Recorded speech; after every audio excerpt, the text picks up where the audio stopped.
muchos fue el mayor guitarrista que ha dado el tango, por más que en la historia del género hubo otros grandes ejecutantes que, a diferencia de Roberto Grela, estudiaron el instrumento y lograron mayores conocimientos musicales.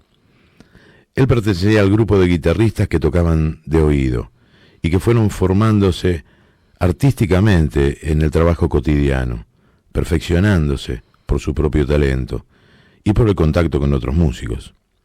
Era del grupo de los autodidactas como Guillermo Barbieri, Manuel Parada, Rafael Iriarte o Rosendo Pessoa. Su padre y su tío formaban un dúo, los Hermanos del Paso. Grela comenzó aprendiendo a tocar el mandolín en las tertulias en casa de sus tíos Octavio y Juan, donde también frecuentaba el guitarrista Manuel Parada, y fue este quien, cuando Roberto Grela tenía 7 años, lo convenció de empezar a tocar la guitarra, en vez de la mandolina que le gustaba más. Para ganarse algunos pesos comenzó acompañando a cantores de, ¿cómo decirlo?, de corto destino, como diría Gobelo. El primero fue Domingo Caliquio, quien luego integró la orquesta de Antonio Arcieri, luego Alberto Maida, cuando se desvincula de Juan Maglio Pacho. Más tarde estuvo al frente del conjunto de guitarras que acompañaban a Charlo, y entre los años 1936 y 1938 cumple la misma función para Fernando Díaz, que intentaba continuar como solista, luego de registrar más de 110 estribillos con Francisco Lomuto. En esta etapa, con Díaz, se produce un hecho importante. Se hallaban de gira por la provincia de La Pampa y el cantor le manifiesta su preocupación por no tener en su repertorio un tango de impacto, ya que tenía a su regreso su debut en Radio Belgrano, en nuestra casa. Grela lo sorprendió sacando del bolsillo una letra que le había entregado Francisco Gorrindo, a la que acababa de ponerle música, y así es como en 1937 estrenan Las 40. Inmediatamente el tango integró los repertorios de muchos cantores y se convirtió en un clásico del género. Resulta evidente que lo que impactó fue la letra, pero la melodía también es muy buena. De este modo, el nombre de Grela quedó asociado para siempre a un tango que perduraría a través del tiempo. Lo curioso del caso es que Díaz no grabó el tema, ni siquiera como solista, ni cuando regresa a la orquesta de Lomuto en 1939, pero sí lo hace su compañero de orquesta, Jorge Omar. Roberto Grela después integró el conjunto de Abel Fleury, con quien aprendió todos los secretos del instrumento, a tal punto que Grela lo consideraba el padre de los guitarristas de su generación.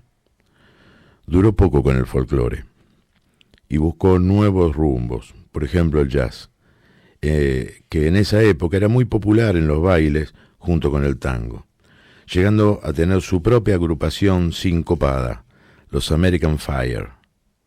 Digamos que también se interesó por la música brasileña.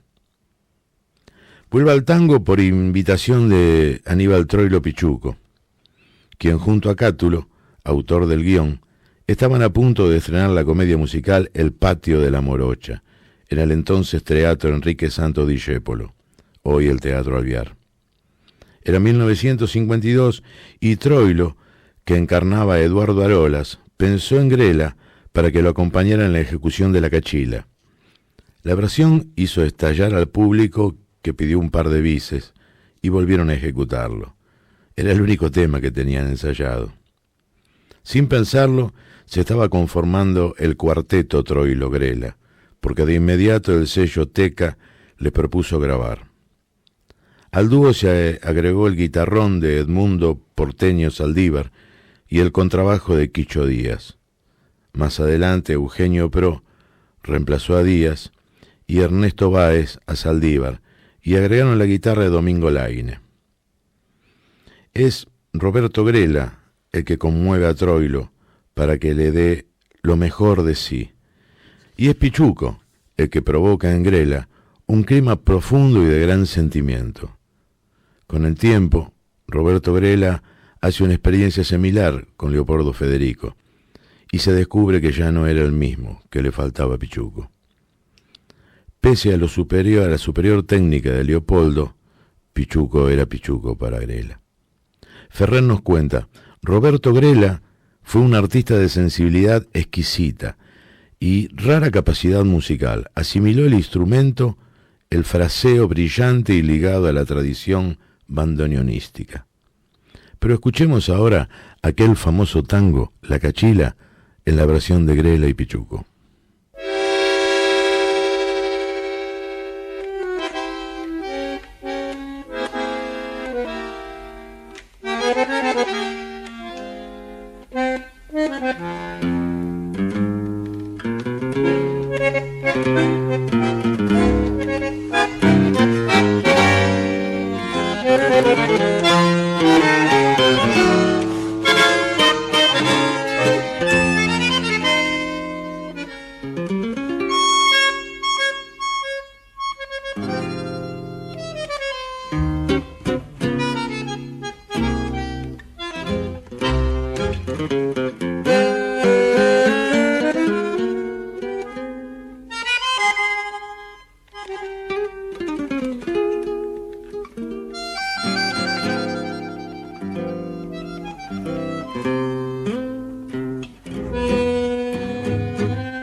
Actuó en diversos medios haciendo notorio su gran talento y consagrándose como uno de los mejores guitarristas que ha tenido el tango. En 1964 encabezó, junto con Rivero, Enrique Mario Franchini, Horacio Salgán, Quicho Díaz, Osvaldo Berniglieri, Siriaco Ortiz y otros, el espectáculo Tango, representado en el Teatro Colón, con Troilo como figura central. A partir de 1966, trabajó en Caño 14, el de la calle Uruguay. Participó en la película Buenas noches, Buenos Aires, un film musical dirigido por Hugo del Carril. En 1974 formó el grupo La Trova Porteña, junto a Raúl Garelo, Horacio Ferrer y María Cristina Laures, en el Gallo Cojo del barrio de San Telmo, su barrio. En el 80 se unió a la orquesta de Canal 11, conducida por Osvaldo Requena. En 1985 y en 1995 recibió el Conex y el premio Conex y el diploma al mérito como uno de los 5 mejores instrumentistas de tango de la década argentina. Decir a quien acompañó sería una lista infinita, desde el mismo Edmundo Rivero, Nelly Omar, Alberto Marino, Irusta, Hermosito Cordó, Mauré, Ribó, Jorge Casal, entre muchísimos otros. Los mejores guitarristas de tango de la actualidad abrevan en él. Para Moscato Luna, por ejemplo, Roberto Grela es...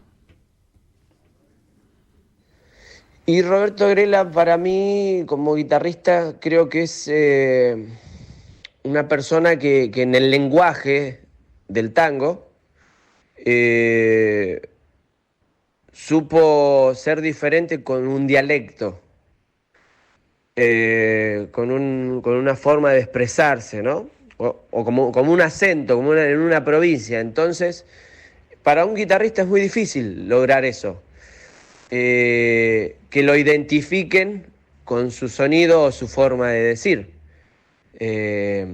Entonces vos vas a escuchar muchos guitarristas que hablan con su mismo acento, con su mismo dialecto, como los hay también con el acento y el dialecto de José Canet, ¿no? Pero diferenciando Grela, también la forma de componer y de acompañar, con las influencias que trajo, o sea, los acordes jazzísticos que venían del lado del jazz. O sea, eso también forma un poco la forma de decir, yo creo, de una persona. Mientras más absorbes desde otras culturas, más podés enriquecer la tuya. Román Bergani, Hugo Rivas, el Nas Altamirano, el Seba Colavecchia, Facundo Mercado, que hoy nos visita, Brunito Ventura, suelen decir que Grela encontró la llave de la guitarra tanguera. El Guille Martel piensa que Roberto Grela es más que la llave.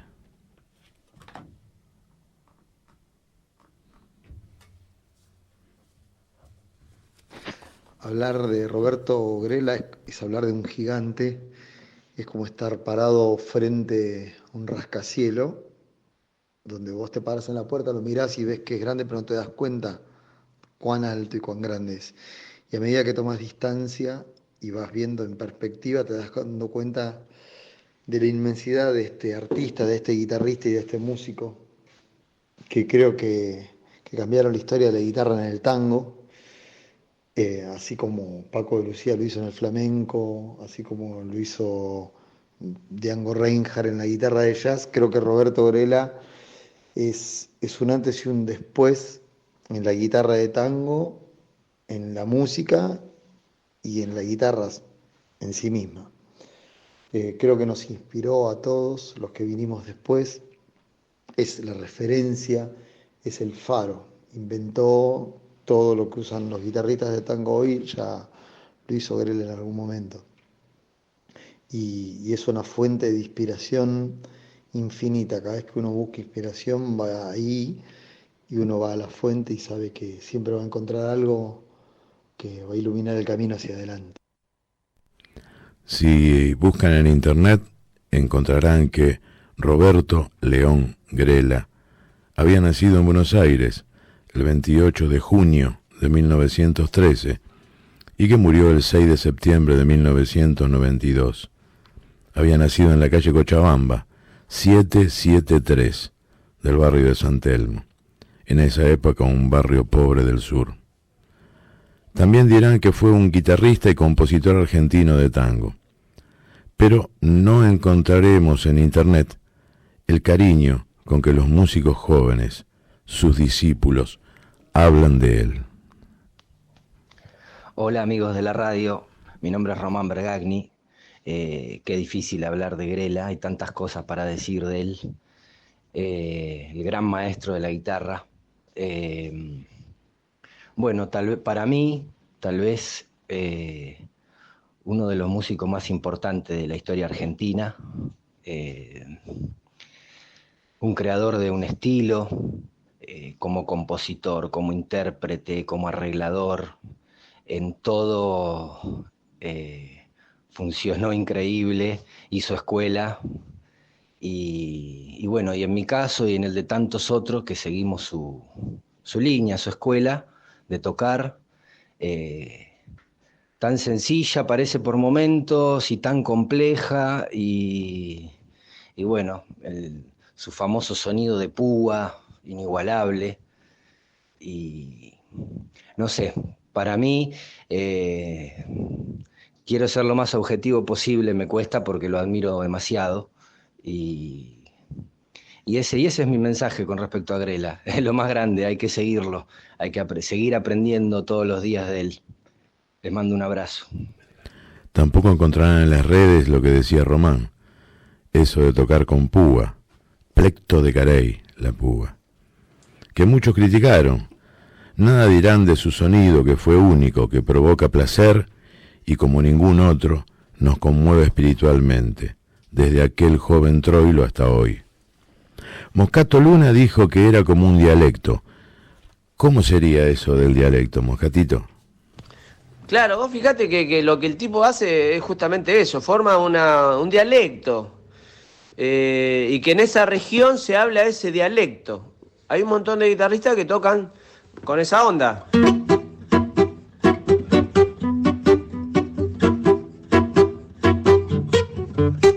Si fuese Juanjo, qué sé yo, capaz que se...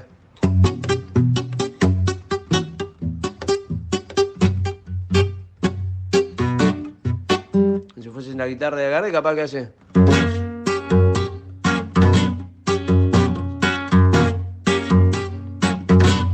qué sé yo, y así, en fin, ¿no? Compuso muchos tangos, pero me gustaría destacar una obra impar para escuchar ese dialecto del que habla Moscato y todos los compañeros. Señoras, señores y guitarristas, todos de pie.